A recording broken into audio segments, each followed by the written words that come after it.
ഈശോയിൽ ഏറ്റവും സ്നേഹം നിറഞ്ഞ സഹോദരി സഹോദരങ്ങളെ, ക്രിസ്തുവിന് എപ്രകാരം സാക്ഷ്യം വഹിക്കണമെന്നും സാക്ഷി ജീവിതത്തിന്റെ ആവശ്യകതയെക്കുറിച്ചുമാണ് ഇന്നത്തെ വചനഭാഗം നമുക്ക് പഠിപ്പിച്ചു തരിക.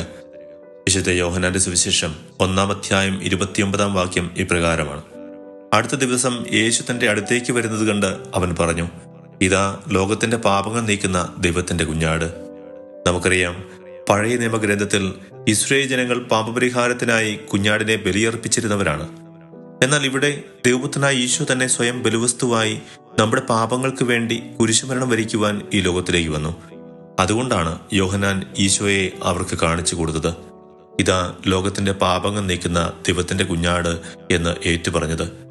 യോഹന്നാൻ എല്ലായ്പ്പോഴും ക്രിസ്തുവിനെ ഉയർത്തി കാണിക്കുവാനും തന്റെ ജീവിത സാക്ഷ്യത്തിലൂടെ ക്രിസ്തു എല്ലായിടത്തും അറിയപ്പെടുവാനും ആഗ്രഹിച്ചവനാണ്. പ്രിയപ്പെട്ടവരെ, നമുക്കും സ്നാപക യോഹന്നാനെ പോലെ അവൻ വളരുകയും ഞാൻ കുറയുകയും വേണം എന്ന മനോഭാവം ഉൾക്കൊള്ളുവാൻ പരിശ്രമിക്കാം. നമ്മെ പരിമേൽപ്പിച്ചിരിക്കുന്ന എല്ലാ ഉത്തരവാദിത്തങ്ങളും ദൈവമഹത്വത്തിന് വേണ്ടി സ്നേഹത്തോടെ ചെയ്യുവാൻ നമുക്കാവട്ടെ. നമ്മുടെ ജീവിതത്തിലൂടെ ഈശോയെ എല്ലാവരും അറിയുവാൻ ഇടയാകട്ടെ. ഈ വലിയ ആഗ്രഹത്തോടെ നമുക്ക് നമ്മുടെ ജീവിതങ്ങളെ ക്രമീകരിക്കാം.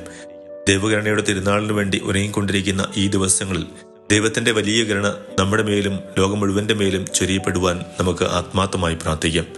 നമ്മുടെ കർത്താവായ യേശു മിശിഹായുടെ കൃപയും പിതാവായ ദൈവത്തിന്റെ സ്നേഹവും പരിശുദ്ധാത്മാവിന്റെ സഹവാസവും നമ്മോടുകൂടി ഉണ്ടായിരിക്കട്ടെ, ഇപ്പോഴും എപ്പോഴും എന്നേക്കും.